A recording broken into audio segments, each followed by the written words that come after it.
मध्ये आता मी रिछावर गावामध्ये आहे। इथे काही मूर्त्या अशा तुटलेल्या आहेत की ज्या मोगलांच्या कालावधीमध्ये म्हणजे की मंदिरं तोडत असताना मूर्त्यांचा असा विध्वंस करायचे, परंतु या गावच्या लोकांनी अतिशय सुंदर सुंदर ह्या मूर्ती अशा व्यवस्थितपणे सांभाळून ठेवलेल्या आहेत। काही जोते आहेत मंदिराचे, पहा ना, मंदिर अनेक अवशेष असे व्यवस्थितपणे त्यांनी जतन करून ठेवलेले आहेत। खूप छान ठिकाण आहे, म्हणजे शोध घेतल्यानंतर आपल्या लक्षात येते वेगवेगळ्या आपल्या देवतांच्या मूर्त्या या ठिकाणी ठेवलेल्या आहेत आणि आम्ही जतन केलेल्या आहेत अतिशय व्यवस्थितरित्या। काही इथे जोते पण आहेत।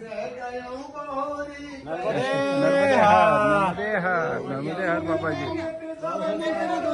हाँ वो भी दिखा, हाँ नर्मदे हर।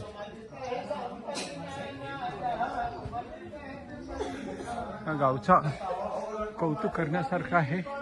अशा वस्तू त्यांनी सांभाळलेल्या आहेत, जतन करून ठेवलेल्या आहेत। म्हणजे विध्वंस करताना त्यांनी जास्तीत जास्त तोडण्याचा प्रयत्न केला आणि जे काही तुटून राहिलेले अवशेष आहेत ते ह्या गावच्या लोकांनी निदान ते संवर्धन केले, सांभाळून ठेवलेले आहे। नर्मदे हर हे आहे उपकेंद्र रिछावर, हे मंदिर परिसर आहे। आता आम्ही इथे थोड्या वेळासाठी थांबलेलो आहोत। नर्मदे हर, नर्मदे हर, नर्मदे हर, नर्मदे हर।